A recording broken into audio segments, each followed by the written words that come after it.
Eh bakit sa kanya? Nasa pangalan na, nasa mukha pa. Ganda ka, ganda yarn. Ito na, ang nagmamaganda at feeling diva. Ganda Wanda! Ano? Ang sarap mag-emote ngayon, no?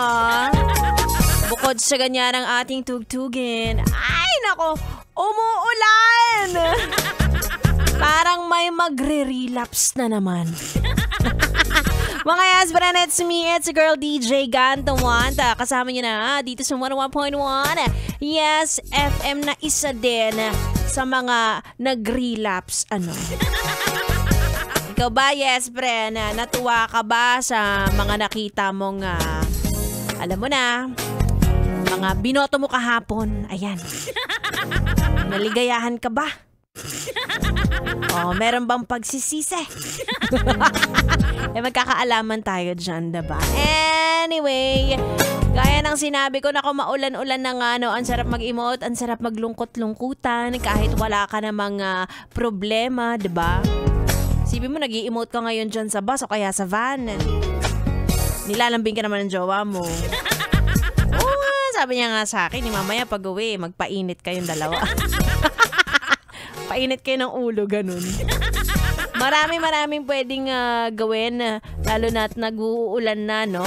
Kung nagre-reklamo tayo ng mga nakaraang araw, linggo, buwan, sobrang init ngayon naman, hindi pa rin tayo makalabas naman dahil sobrang lakas ng ulan naman. Diba? Sana katamtaman lang. Nakakaloka. Maraming nahihirapan sa init, pero malamang marami ding nahihirapan sa ulan, diba? Namo, ikaw ngayon, stranded ka dyan, diba? Hindi gumagalaw yung sinasakyan mo ngayon.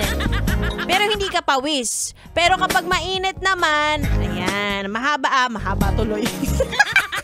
Mabilis nga ang biyahe, pero pawis na pawis ka naman. Hindi talaga binibigay sa atin lahat, no? So, kailangan marunong tayo mag-adjust sa buhay. Yes, friend, tatandaan mo yan, ha? Para kahit anong pagsubok ang ibigay sa atin, kakayanin natin. Grabe!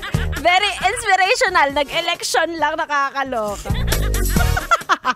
Anyway, kasama niyo na ako hanggang alas 9 ng gabi. Again, it's me, Ganda Wanda. At kayo'y nakatutok dito lang sa stasyong number 2 sa Metro and Mega Manila 101.1. Yes! FM Solid.